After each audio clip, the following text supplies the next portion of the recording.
런던의 어떤 한 공간에서 그래미의 현장과 실시간으로 커넥티드 되죠. 그런데 주요 부분에서 오가낭을 쫙 하면서 이 런던의 난리가 나는 그 장면이 기억이 나네요. 에이미랑 상관없이 폭행으로 감옥에 가거든요. 그때 이별을 통보하면서 블레이크가 어떤 이야기를 하냐면 너와 나는 해학적 상호 의존 관계래라는 이야기를 하거든요. 서로가 누가 더 자신을 해치는지 경쟁하면서 락사의 낭만인 것처럼. 그래서 이거를 블레이크만의 핫으로 볼 수 있을까라는 생각이 들고, 상호 우정 관계. 상호라는 게 뭐예요? 서로잖아요, 서로. 그러면 헤어질 때 헤어지더라도 그녀를 구해야죠. 굉장히 나쁜 놈이고, 쉽게 얘기하면 버닝썬 아시죠? 버닝썬. 들랑팔랑 하는 약쟁이에요, 약쟁이. 안녕하세요. 노가영의 인더스토리입니다. 오늘 인더스토리에서는 너무 이른 나이에 요절한 천재 뮤지션들의 이 생애, 그리고 음악을 이야기하는 다큐멘터리나 이 영화 이야기를 한번 해보려고 합니다. 그래서 오늘 게스트를 노교육 감독님을 한 번 더 모셨어요. 음악을 사랑하는 영화인이죠. 감독님, 한 번 더. 안녕하세요. 영화 만들고 드라마 만드는 노교입니다. 저희가 자연스럽게 27클럽 이야기를 나누게 된 거예요. 27살의 요절한 스타들이 꽤 많은데, 천재 기타리스트 지미 핸드릭스, 그리고 도즈 짐 모리슨, 그 다음에 이제 제니스 조플린이 2년에 걸쳐서 연달아 이제 갑작스럽게 사망을 하면서 생긴 클럽 이름이죠. 그 시절에 이제 27클럽이라고 말이 나오기 시작하면서 에이미 와인하우스, 그리고 그렇죠. 이제 커트 코베인까지 이렇게 이제 이어진 거죠. 그래서 저희 오누이가 굉장히 사랑하는 에이미 와인하우스 그리고 커트 코베인, 이 두 아티스트의 이야기를 한번 오늘 해보려고 합니다. 감독님, 그러면 오늘 저희가 이야기할 에이미 와인하우스 그리고 커트 코베인의 음악을 언제 처음 접하셨어요? 이거는 이제 노장님하고도 관련이 되는 얘기인데 카메론 크로우 감독의 그 Almost Famous라는 영화를 보면은 첫 장면이 이렇게 시작해요. 이제 누나가 독립할 나이가 된 거죠. 그래서 이제 남자친구가 차를 딱 타고 옵니다. 동생과 인사하면서 동생 귀에다 대고 이런 얘기를 합니다. 동생아, 누나 침대 밑을 봐. 거기에 진짜 세상이 있어. 그리고 이제 그 동생이 침대 밑을 딱 보니까 거기에 이제 뭐 레드 제플린, AC/DC, 뭐 제니스 조플린, 뭐 디퍼플 이런 명반들이 나오죠. 락의 명반들. 그러면서 이제 락에 심취해가는 그런 내용인데, 저도 비슷한 맥락이었어요. 남동생들은 항상 누나의 방이 궁금하거든요. 학교를 마치고 집에 왔는데 엄마가 없네? 누나도 없네? 하고 이제 조용히 누나 방을 갑니다. 근데 그 당시 이제 침대 위에 이렇게 카세트 테이프랑 테이프 이렇게 꼽는 게 CD 있었죠. 같은 걸 이렇게 꼽을 수 네네. 있게 돼 있어요. 네네. 근데 거기에 이제 항상 누나의 플레이리스트가 궁금하잖아요. 거기서 이제 발견한 앨범이 이 앨범입니다. 너바나 2집이죠. 너바나의 2집 명반이죠. 네버마인드죠. 네. 네버마인드인데 이제 누나한테 걸리면 안 되니까 깍대기는 놔두고 테이프만 항상 몰래 빼서 학창시절에 제가 듣곤 했습니다. 이제 그래서 락에 이제 빠지게 된 거죠. 여고생의 침대에 있기 되게 굉장히 어려운 앨범들이네요. 그렇죠. 근데 이제 그 후일담이 있습니다. 그때 일병휴가 때인가 동생 또 휴가 나왔다고 아침에 김치볶음밥을 막 하면서 뮤지컬 캐치의 메모리를 흥얼거리면서 김치볶음밥을 막 해주고 있더라고요. 그래갖고 배신 당한 그 느낌 있잖아요. 실망했나요? 실망이죠. 네. 그러니까 변절이라고까지 나는 표현할 수 있는데. 락 듣는 여고생 누나가 갑자기 그렇죠. 4대 뮤지컬. 나한테 락을 선사했던 어떻게 보면 스승과 같은 이 누나가 이제 뮤지컬 음악을 듣다니. 저는 이제 여고 시절에 굉장히 일찍 하드락을 접했고, 뭐 레너드 스키너드, 속주하는 기타리스트, 뭐 스티브 바이나 조 스트리냐, 뭐 그냥 아트락, 핑크플로이드 막 이런 걸 막 이렇게 듣다가 대학생이 되니까 이제 소개팅을 하잖아요. 남자들이 항상 질문하는 게 어떤 음악 좋아하세요? 이러는데, 그러니까 제가 즐기던 하드락 리스트를 이야기를 하면 되게 안 좋아하는 거예요. 그러면서 내가 약간 이제 음악은 교양 음악을 들어야 되겠다. 그러면서 정말 4대 뮤지컬 막 OST를 듣고 약간 좀 얌전한 음악을 들으려고 했었던, 좀 부끄럽네요, 이야기하다 보니까. 대기업 오빠들 만나는 거. 이런 티를 입고 소개팅 나가지 않았나 보죠. 오늘 노 감독님이 실은 이 컨텐츠를 위해서 이 굿즈를 가지고 오셨더라고요. 그래서 제가 촬영 현장에서 그냥 바로 뺏어서, 저한테 지금 사이즈도 너무너무 큰데 한번 입어봤습니다. 끝나고 꼭 돌려주세요. 네, 알겠습니다. 저희가 이제 본격적으로 이야기하기 전에 에이미 와인하우스와 커트 코베인을 담은 어떤 컨텐츠들을 한 4편 정도 좀 짧게 말씀드릴게요.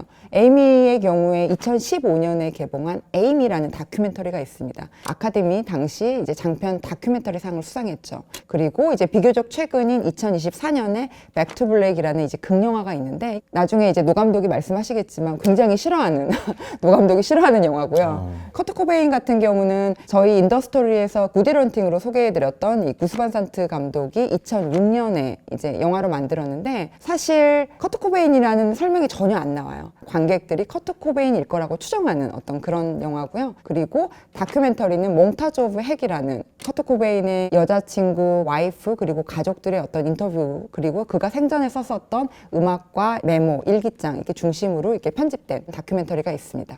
에이미 와인하우스 다큐멘터리 에이미 같은 경우는 저는 이제 굉장히 좋아하는 작품인데, 그러니까 저는 좋은 다큐멘터리 영화란 굉장히 균형 잡힌 시선이 중요하다고 생각하거든요. 근데 이 감독이 3년에 걸쳐서 되게 자료 수집을 하고 100여 명의 사람들을 인터뷰를 했더라고요. 어차피 다큐멘터리는 결국에는 짜깁기 편집이 중요한 장르니까 교묘하게 자기가 의도한 방향으로 흘러갈 수도 있었을 텐데 굉장히 균형 잡힌 시선을 보여줘요. 니네는 어떻게 생각하니? 질문을 던지는 이런 작품이라 해서 굉장히 좋아하는 작품이고요. 근데 반면에 이제 백 투 블랙 극영화 샘 테일러 존슨이랑 영국 출신의 여성 감독의 작품인데 이 영화 너무 싫어하더라고요. 너무 네. 최악의 영화라고 생각을 네. 하고 반면에 커트 코베인 몽타주 오브 핵 같은 경우는 그런 걸 보는 재미는 있었어요. 에이미는 그 당시만 해도 이제 캠코더나 이런 것들이 일반 대중들도 갖고 다니는 가지고 시기여서 다닐 때죠. 네. 그래서 이제 에이미 와인하우스의 어떤 삶들을 이제 친구가 막 녹화하고 막 그랬잖아요. 아무래도 이제 커트 코베인은 1980년대 후반에서 90년대 초반이기 그쵸. 때문에 네, 네. 그런 게 이제 많이 없었잖아요. 동영상을 할 수 있는 매체가 많이 없었기 때문에 그래서 이제 그거를 애니메이션 기법으로 이렇게 네, 했는데 네. 그런 게 좀 보는 어떤 재미가 있더라고요. 그리고 커트 코베인이 생전에 남겼던 어떤 낙서들, 그림을 굉장히 잘 그렸죠. 그렇죠. 그림을 굉장히 네, 좋아하고 또 네. 좋아했었죠. 좋아하고. 그다음에 자기의 어떤 마음이나 자기 마음속의 어떤 우울감이라든지 심연을 그림으로 자꾸 표현하려고 했었죠. 그거 보는 것만으로도 저는 조금 뭉클하더라고요. 먼저 이제 에이미 와인하우스는 2003년에 이제 데뷔 앨범이 프랭크라는 작품이 있었는데 You should be stronger than me. But instead, you're longer than frozen turkey.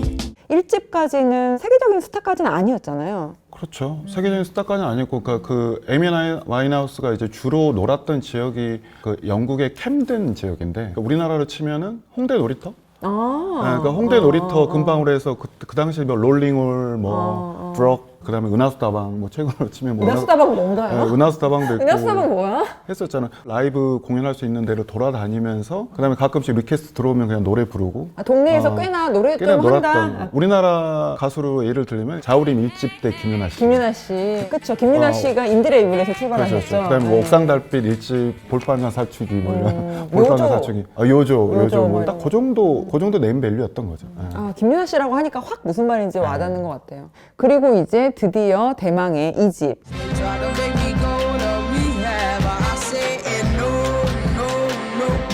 2006년도 이제 백 투 블랙이 전 세계적으로 그냥 메가 히트를 하죠. You go back to her and I go back to. 당시 그래미 어워드에서 6관왕을 하나요? 5관왕. 5관왕을 하죠. 5관왕을 합니다. 예. 그리고 그 5관왕이 그냥 5관왕이 아니라 주요 부문에서. 부문이었죠. 올해 부문에서. 레코드상, 올해 앨범상. 뭐. 그런데 에이미가 시상식에 못 갑니다. 본인의 어떤 약물 문제 때문에 비자가 안 나오죠. 비자가 안 나오죠. 예. 런던의 어떤 한 공간에서 그래미의 현장과 실시간으로 커넥티드 되죠. 그런데 주요 부분에서 5관왕을 쫙 하면서 이 런던에 난리가 나는 그 장면이 기억이 나네요. 그리고 그 당시 그래미가 지금이야 뭐 켄드릭 라마니 뭐 비욘세니 뭐 어떤 블랙 뮤직에도 굉장히 상들을 주고 있지만 그 당시만 해도 약간 뭐 백인들의 전유물이다 뭐 해서 약간 뭐 보수적인 어떤 그런 느낌들이 있었거든요. 근데 게다가 영국의 한 어린 가수가 유대계 집안이고 예, 또. 미국에 오지도 않았어. 그래서 심지어 약물 때문에. 그렇죠. 그리고 이제 에이미 와인하우스를 수상을 점치는 사람들은 극히 드물었어요. 아 정말. 예. 근데 이제 그래미조차도 신이 내린 목소리를 거부할 수는 없었던 거죠. 이제 그리고 나서 2011년에 안타깝게 생을 마감을 하고 그 이후에 굉장히 좋아하는 이 토니 베넷과의 어떤 싱글 앨범 마딘 소울이죠. 마딘 소울. 예. 2011년도에 이미 이제 2집으로 메가히트를 한 후에 다시 이제 에이미 와인하우스가 약을 끊죠. 약을 끊고 재활원까지 들어가고 아 이제 다시 음악을 좀 해봐야겠다. 모든 걸 다 내려놓고 이제 다시 재기를 꿈꿨던 시절에 이제 토니 베넷한테 먼저 연락이 오죠. 그때 토니 베넷이 그때 85살인가 맞아. 그랬는데 그때 이제 맞아요. 듀엣이라는 앨범을 내려고 해서 그 당시 이제 유명한 가수들하고 이제 듀엣곡들을 이제 하다가 지금 되게 최고의 재즈 보컬리스트가 누구지라고 했을 때 이제 에이미 와인하우스를 떠올렸고 소속사 쪽에 연락을 했죠. 너랑 한 곡 하고 싶은데 어떠니? 근데 에이미 와인하우스는 너무나 그러니까 어렸을 때부터 꿈에 그리던 어떤 토니 베넷이죠. 네, 토니 베넷 내가 콜라보를 한다고 그래서 너무나 이제 부푼. 근데 이 싱글 앨범은 안타깝게도 에이미 와인하우스가 죽은 후에 발매가 되죠. 네, 사후에 발매가 됐죠. 예. 그래서 그러니까 이 에이미라는 다큐멘터리에도 그 토니 베넷을 처음 만났을 때 그리고 녹음 과정이 담긴 그 장면이 씬이 나오는데 굉장히 감동적이에요. 에이미 와인하우스가 그 어떤 자기가 어렸을 때부터 존경했던 그 토니 베넷 앞에서 같이 이제 듀엣을 녹음을 진행할 때 그 설렘과 부끄러워하더라고요. 부끄러움과 네. 그 긴장감과 잘하고 싶은 어떤 그 욕망 있잖아요. 그쵸. 그런 어떤 욕망. 수줍은 욕망. 이 모든 게 혼재된 어떤 표정을 지는데 그 표정도 정말 이 에이미 다큐멘터리에서 정말 보기 힘든 에이미 와인하우스의 얼굴이었어요. 네, 그래서 굉장히 감동적이었고 그 맨 마지막 장면에 토니 베넷이 이런 얘기를 합니다. 너는 부를 때마다 이렇게 감정적으로 굉장히 달라지는구나. 나도 그런데. 그러니까 굉장히 이제 찬사를 표현하면서 어떻게 이렇게 매 테이크마다 너의 어떤 감정에 따라 달라질 수가 있지?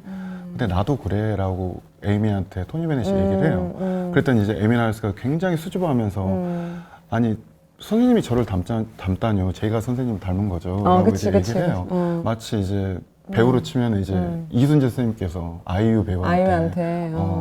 아 너는 연기할 때마다 달라진 거야. 야 나도 그래. 라고 얘기하는 어떤 그런 느낌이잖아요. 그러니까 그래서 아이유는 정말 어쩔 줄을 모르는 거죠. 그렇죠. 버장 아티스트의 어떤 품격과 그 젊은 천재 아티스트에 대한 어떤 사려 깊은 마음이 느껴지는 장면이어서 굉장히 그 두 사람이 있는 그 녹음 부스 안에 장면만으로도 굉장히 뭉클했어요. 저도 그 장면이 기억이 납니다. 기억이 나요. 네, 이제 커트 코베인 앨범 이야기를 좀 한번 해보자면 약간 평행 이론처럼 커트 코베인도 이 집이 완전히 글로벌 메가 히트를 했죠.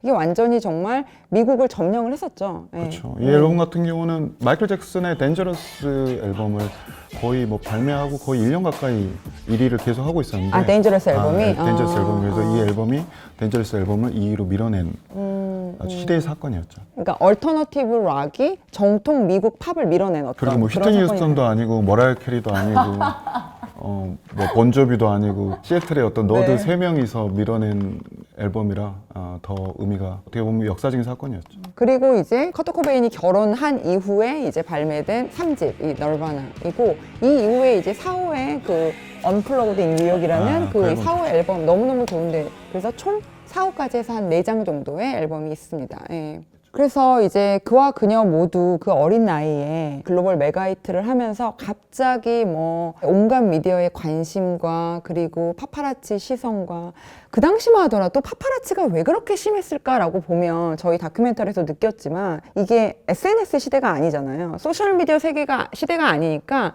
아티스트들이나 셀럽들이 자기의 사생활을 SNS에 올리고 이런 시절이 아니었기 때문에 더 호기심이 있었던 것 같아요. 그렇죠? 그러면서 이제 온갖 루머, 약물부터 시작해서 스트레스가 있었던 것 같아요. 예. 그리고 이제 커트 코베인도 그렇고 에미 와인하우스도 그렇고 대중과 어떻게 소통해야 되는지를 되게 굉장히 몰랐던 것 같아요. 어렸죠. 그러니까 어리고 서툴렀죠. 그러니까 에이미 다큐멘터리를 보면은 일집 발매하고 나서 그때 이제 블레이크라는 남자랑 이제 맨날 놀러 다니고 막 약하고 다니고 막 그러면서 이제 2집 앨범이 늦어지면서 인터뷰를 했는데 아, 2집 앨범 언제쯤 나오냐고 에이미한테 물어보니까 에이미가 이렇게 대답해요.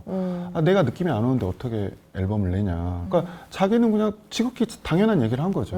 나는 내가 느끼는 대로 쓰고 느끼는 대로 작곡을 하는데 아, 내가 지금 느낌이 삘이 안 오는데 어떻게 앨범을 내냐. 그랬더니 그 인터뷰어가 그런 얘기를 해요. 아니 그래도 대중들이 당신에게 보여준 사랑이란 게 있는데 어떤 대중들과의 어떤 책임감 그런 건 없냐. 그랬더니 에미 와인하우스가 정말로 벙찐 표정을 져요. 한 번도 그런 생각을 해본 적이 없는 거예요. 근데 커트 코베인 역시 마찬가지였던 것 같아요. 것 같아요. 생전에 이제 인터뷰를 보면은 그룹 퀸의 프레디 머큐리를 굉장히 그런 면에서 추앙했다고 해야 되나? 보헤미안 랩소디 같은 영화도 보면은 대중들하고 거의 혼혈일체가 되잖아요. 저쪽에 넘기고 그래서 떼창하고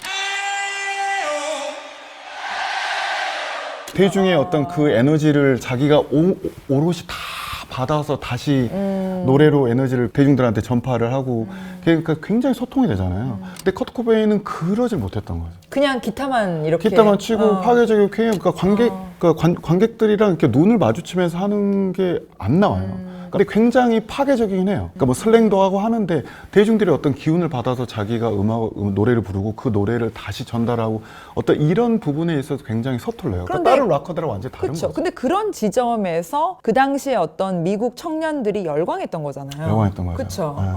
네. 그게 좀 아이러니한 것 같아요. 그렇죠. 왠지 자기한테 시크해 보이는 사람한테 뭔가 더 관심을 가고 싶은 그리고 그 청년들의 뭔가 욕망이죠. 팬들의 사랑을 갈구하지 않는 아티스트라고 생각했을 것 같아요. 그렇죠. 그게 뭐 그런지 락의 어떤 본질일 것 같기도 하고. 예. 네. 근데 정작 커트 코베인 본인은 그랬다.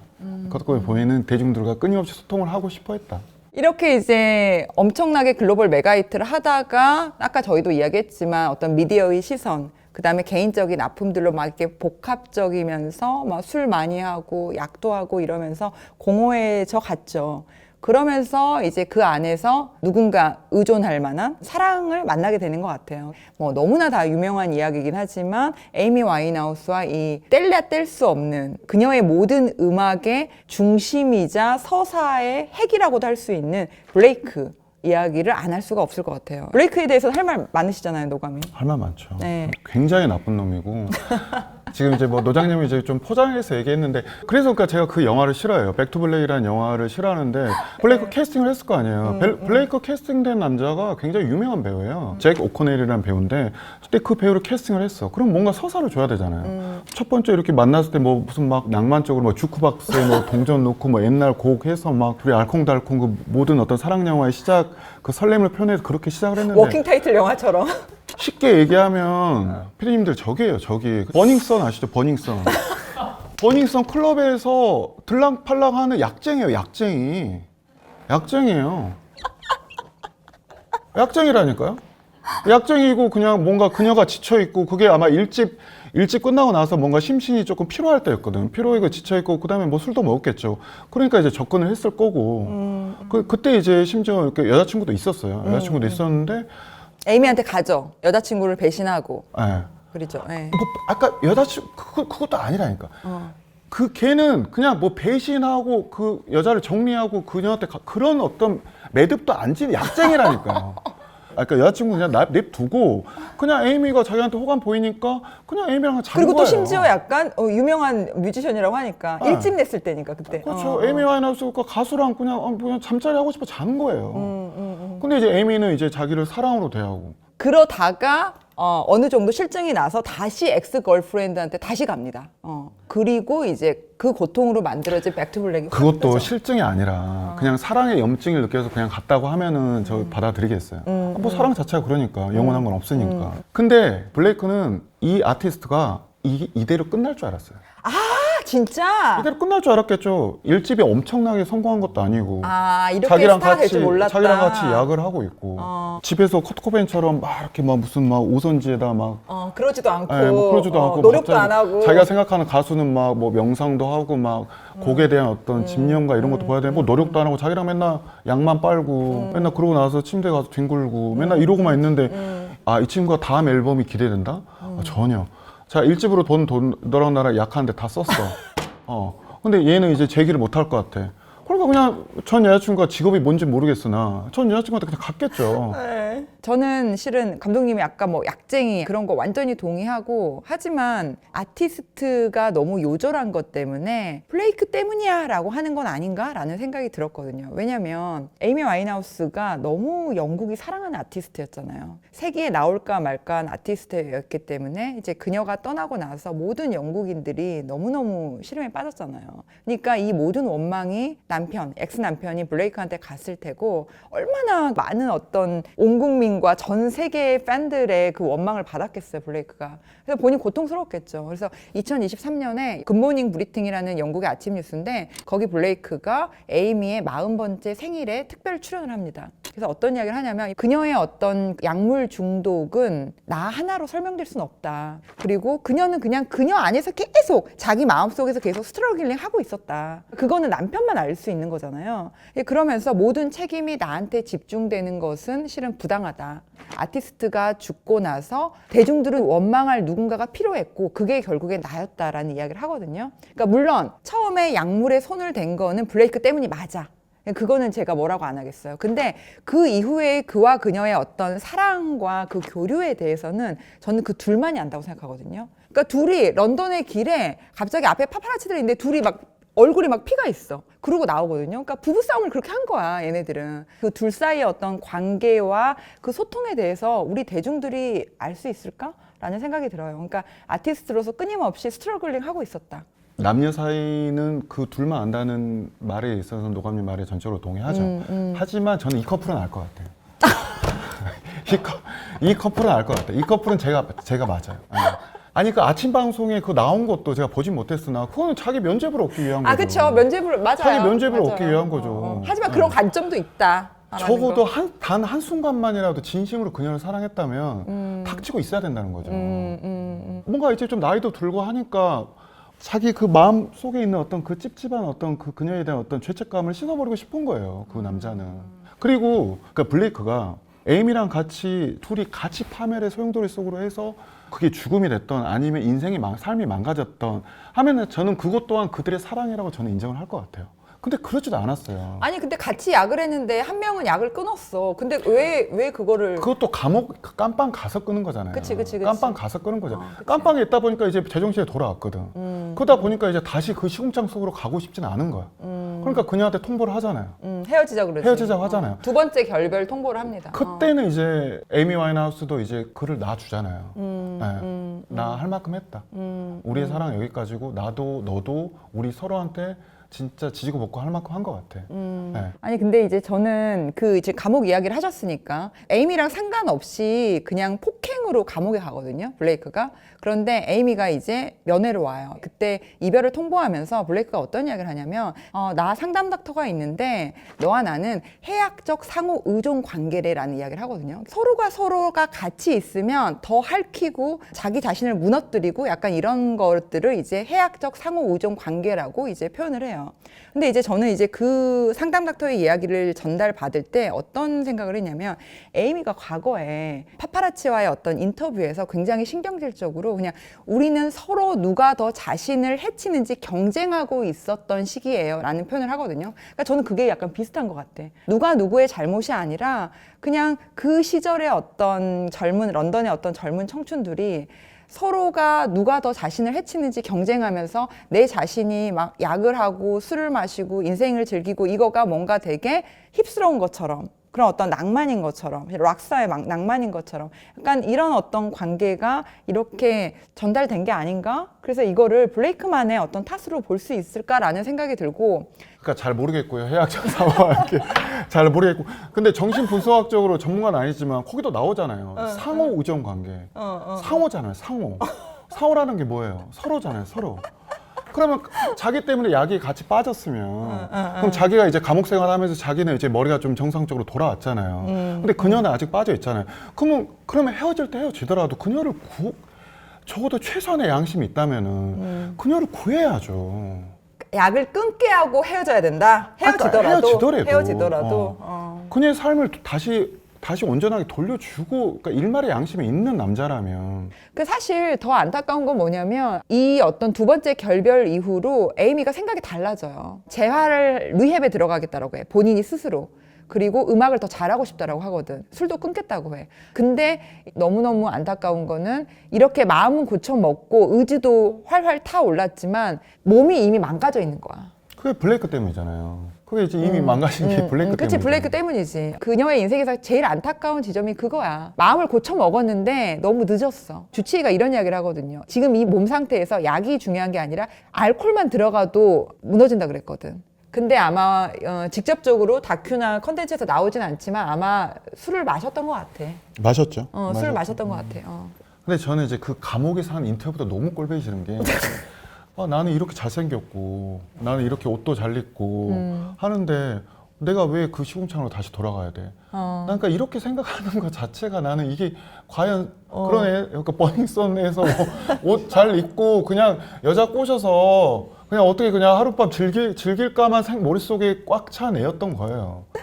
저는 과연 블레이크가 정말로 단 1분이라도 진심으로 그녀를 사랑한 적이 있었나라고 나 정말로 저 블레이크한테 묻고 싶어요. 진짜. 정말. 런던 가서 묻고 싶어. 아, 정말 묻고 싶어요. 그 블레이크가 전 여친한테 떠나고 나서 굉장히 괴로웠죠. 굉장히 괴로웠고 술과 이제 약으로 계속 이제 지새우다가 그 마크 론슨이라는 프로듀서가 딱 한 곡만 해보자. 근데 나 이제 더 이상 부를 수가 없어요. 그러면 일단 스튜디오로 와. 그 장면이 이제 다큐멘터리 에이미에 나오죠. 나오죠. 네, 그러니까 백투 블랙이라는 곡이 탄생하는 그 과정이 뭔데 그 장면들 너무 뭉클하죠. 에이미 와인하우스가 왔어요. 너 이 집 내야 되는데 네 마음과 네 생각을 지금 지배하고 있는 게 뭐니? 그때 솔직하게 얘기를 했겠죠. 나에게 블레이크밖에 없었고 나의 삶이 블레이크고 블레이크가 나의 삶이었는데 그 사람이 떠났다. 그럼 그거를 그걸 써봐. 알겠어요, 피디님. 잠깐 2시간만 주실래요? 그랬더니 어디 골방에 가서 2시간 동안 썼대요. 근데 가사가 너무 좋길래 근데 라임이 조금 안 맞아서 라임을 하나만 고쳐달라고 얘기를 했대요. 에이미 와인하우스가 쓴 가사는 오늘 녹화를 떴어. 근데 오늘 녹화를 마쳤어로 그 정도. 바꾸는 게 어때? 근데 그것조차도 에이미 와인하우스는 자기의 어떤 모든 게 담아서 그 가사를 썼기 때문에 납득이 안 된 거예요. 그래서 되게 멍하니 있길래 그 PD가 그냥 일단 해봐. 일단 해봐. 일단 해봐 해서 고치지 말고 네 느낌 가는 대로 한번 불러봐. 그 정도의 수정도 안 했군요. 그 정도는 안 했죠. 근데 이제 그 왜 녹화를 떴어라고 하는지가 그 멜로디를 보면 기가 막히게 나오죠. 결국에는 에이미의 결국에. 판단이 맞았다? 맨날 맞았죠. 진짜. 그래서 그 곡을 마치고 나서 그 마크 론슨의 나 소름 돋으려고 그 그래. 프로듀서의 그 정말 기가 차서 말이 안 나오는 그 표정이 있는데 정말 딱 천재 뮤지션을 봤을 때 그 PD들의 어떤 그 표정 있잖아요. 본능적인 어떤 표정 있잖아요. 네 말에 맞았어. 그 장면 굉장히 뭉클하고 가사를 잠깐 보면은 근데 이게 너무 힙합이어서 제가 조금 뭐랄까 의역을 할게요. 그는 후회할 시간도 남기지 않았어. 그는 나와 잠자리 후에 씻지도 않은 채 다른 여자를 찾았어.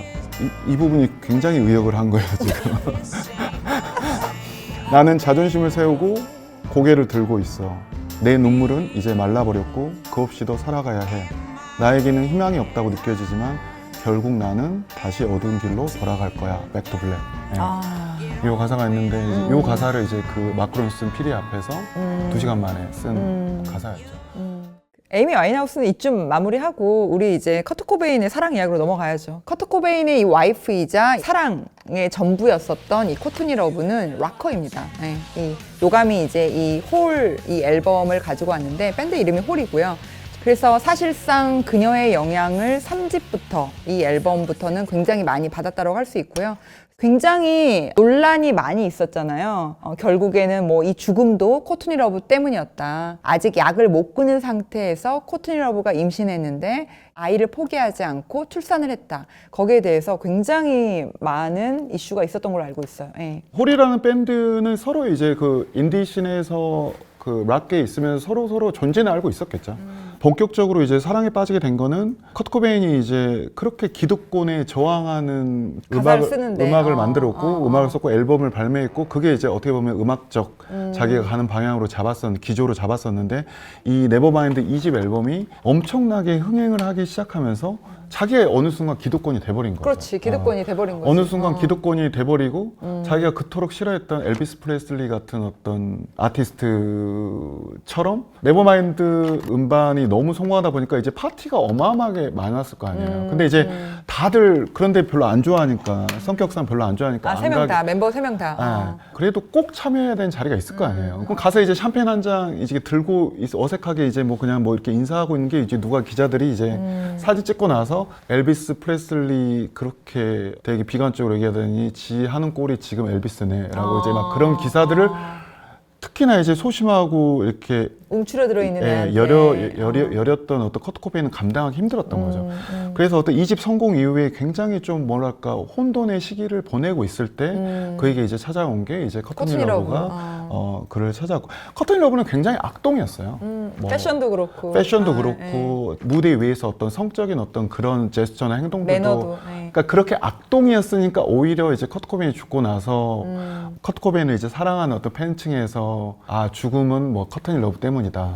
커튼인 러브가 원래 이제 커트 코베인 만나기 전에 남자친구가 또 유명한 락 그룹이죠. 스매시 펑키스의 빌리 코건이었잖아요. 그래서 뭐 빌리 코건하고 커튼인 러브랑 합작해서 뭐 커트 코베인을 죽였다. 아, 너무 뭐, 음모다. 뭐 너무 이런 어떤 음모론들이 음모다. 굉장히 많았는데 그거는 이제 너무나 이제 부풀려진 얘기고. 근데 이제 커튼 러브가 워낙 이제 악동 이미지가 셌기 때문에 이제 그런 루머들이 이제 속속들이 나왔던 것 같고요.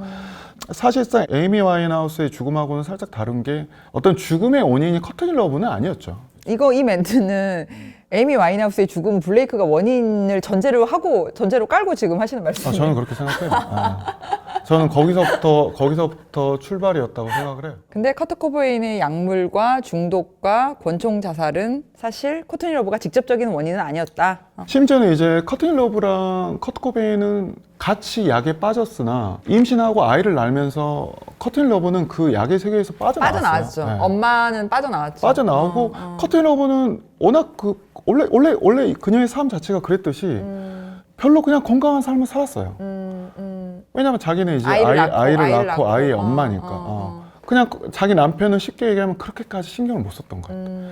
근데 그만큼 그녀가 그럴수록 커트 코베인은 더 고립되고 더 외로워졌죠. 더 외로웠을 것 같아요. 네. 그러다 보니까 결국에는 술에 의존하게 되고 그는 결국 약에서 자유롭지 못했죠. 아이를 낳고 커트 코베인을 신경 못 썼다. 그로 인한 외로움도 반영이 됐을 거다라는 게 너무 동의가 되는 게 그 다큐멘터리에 널바나 멤버 중에 한 명의 인터뷰가 있는데 뭐라고 이야기를 하냐면 커트 코베인은 자기랑 똑같이 어렸을 때 매우 가정적으로 불우했기 때문에 크리스 노버스를 가정을 만들어야 된다는 욕망이 굉장히 강했다. 그 이야기를 하고 그러니까 사실상 부부가 약물에 취해 있을 때라서 모든 대중들이 이 아이를 낳으면 안 된다라고 했을 때도 코트니 러브는 아이를 포기하려고 그랬더라고요.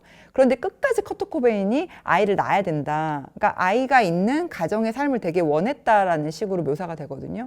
그런 데서 어떤 외로움, 그다음에 약을 끊지 못한 것과도 좀 연결이 되어 있을 수 있을 것 같네요. 커튼 러브가 그때 그 당시에 이제 프랜시스라는 딸을 임신을 하잖아요. 근데 임신을 하고 나서도 어떤 두 사람이 약에 취해서 거리를 배회한 모습들이 좀 미디어 기자들한테 잡혔어요.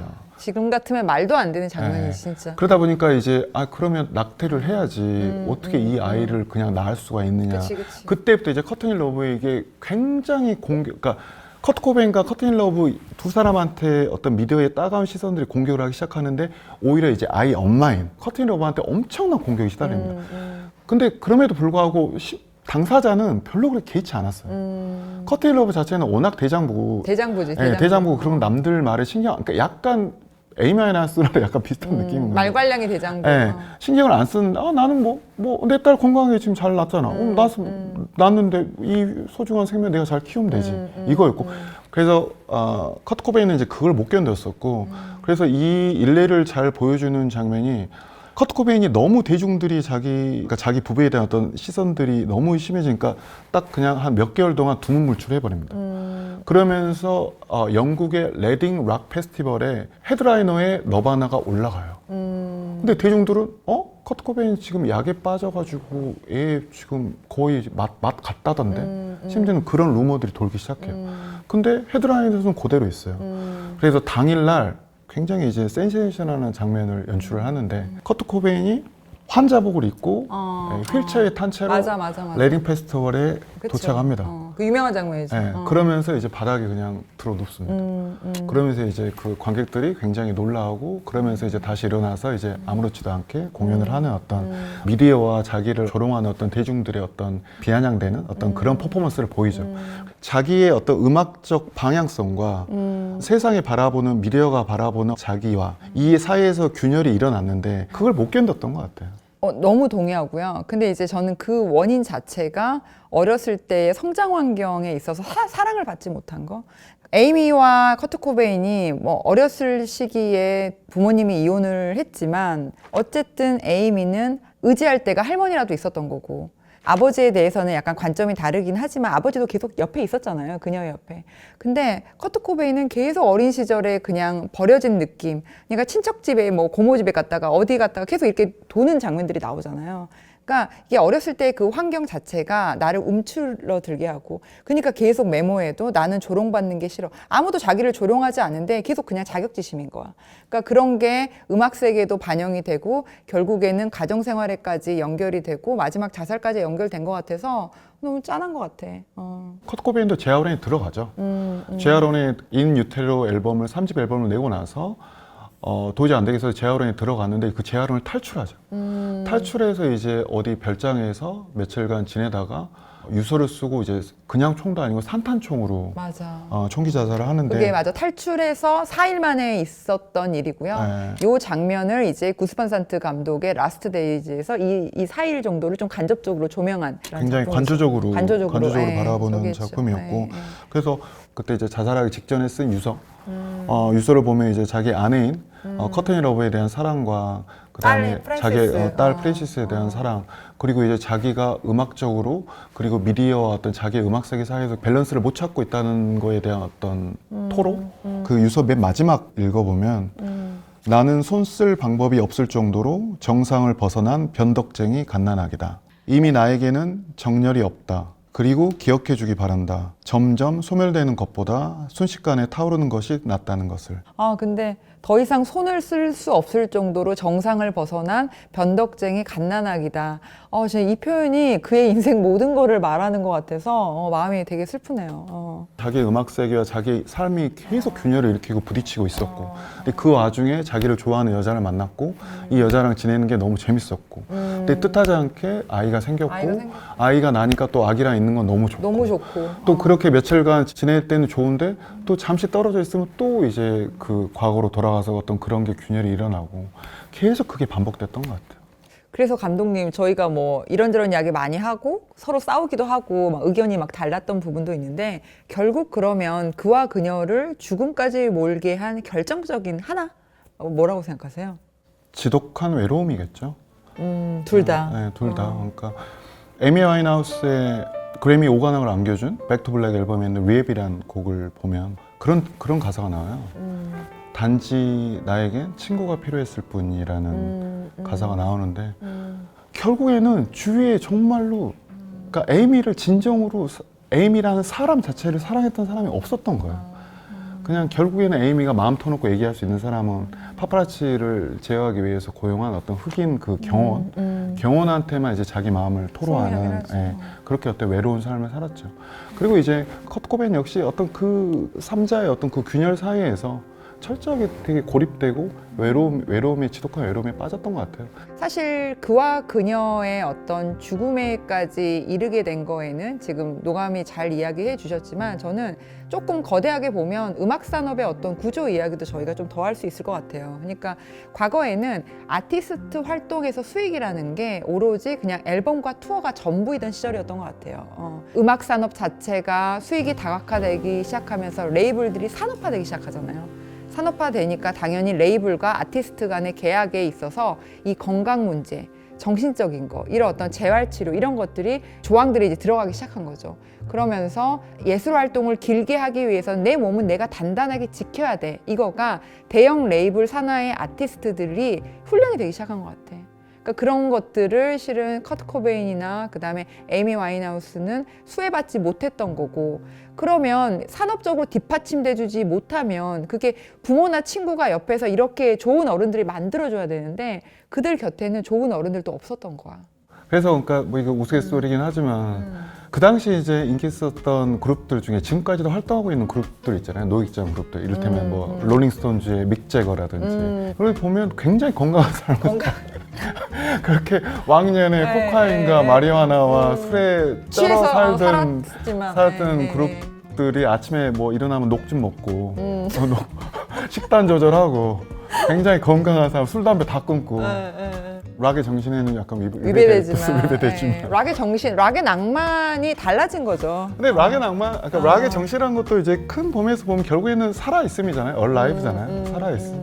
그러니까 지금까지 이렇게 길게 살아있고 내가 아직 건재하다고 이렇게 좋은 음악을 대중들한테 들려주는 것도 저는 락의 순기능이라고 그러니까 반항, 혁명, 레볼루션 같은 건데 그 반항의 어떤 표현의 창구 자체가 술과 드럭일 필요는 꼭 없는 거잖아요. 그렇죠. 예. 그걸 내 몸을 태워가면서 할 필요는 없다.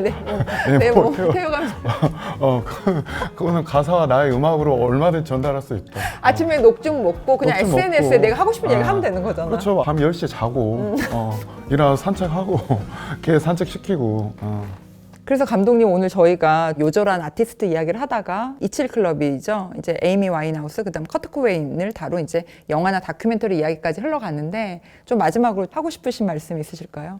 그 에이미 다큐멘터리를 보면 첫 장면이 이렇게 시작해요. 야, 네 데모 테이프 나 아는 음반사 매니저한테 줬던데 노래 좋다고 한번 와보라고 하던데? 아 왜?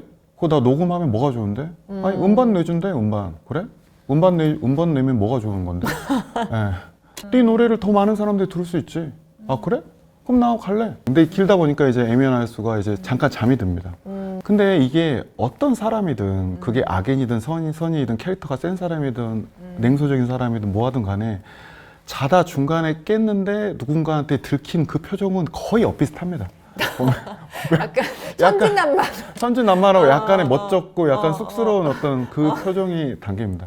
이 얘기를 왜 하냐면 제가 이거를 엔딩에도 그 장면을 한 번 더. 한 번 더 쓰면서 이제 이 다큐멘터리 막을 맺는데 어떤 생각이 들었냐면 일반 대중들이 생각하는 에이미 와인하우스의 얼굴이라는 게 정말 그 공연장에 섰던 어떤 천재 아티스트로서의 얼굴 그 다음에 술과 약에 취해서 밤거리를 배회하고 아침에 파파라치를 물리치는 어떤 그 망가진 얼굴 망가진 얼굴. 이 두 가지 극단적인 얼굴만 기억하는 것 있죠. 같아요.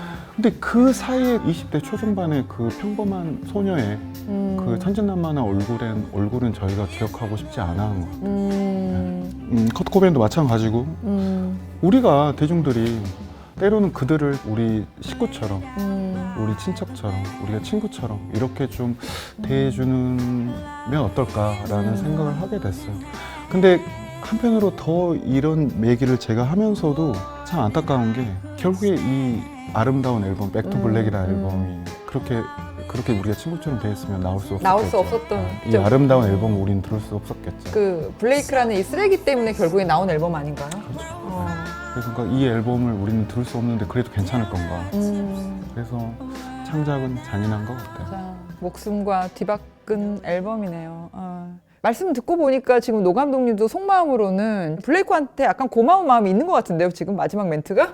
그걸 인정하고 싶진 않지만 저는 이 앨범 없으면 못 살거든요. 정말로. 그래서 여러분들 기회 되신다면 그 에미 와인하우스의 2집 백투 블랙과 커트 코베인의 너바나 2집 네버마인드 이 앨범을 무조건. 한번 꼭 한번 들어보시길 추천합니다. 그리고 오늘 노 감독과 제가 소개해드린 이 아티스트별로 두 편의 컨텐츠들을 소개해드렸는데 사실 아마 다든 못 보시더라도 제가 제일 먼저 우선 추천드리는 거는 88회 아카데미 시상식에서 장편 다큐멘터리 상을 받았던 에이미, AMY라는 이 다큐멘터리 한 편. 실은 저는 에이미의 극영화 그러니까 백투 블랙도 추천하는데 전혀 동의하지 않습니다. 이렇게까지 얘기하면 또 저를 욕하는 사람이 있겠지만 저거는 근데 제가 본 느낌. 에이미를 떠나서 그냥 헐리우드 로맨스처럼 워킹 타이틀 영화처럼 보셔도 될 것 같아요. 그래서 일단은 그냥 가장 먼저 추천드리는 거는 에이미라는 다큐멘터리. 에이미의 삶이 워킹 타이틀이 아닌데 어떻게 워킹 타이틀 같은 작품이 나오겠어요? 그거 자체가 좀 잘못된 거라서.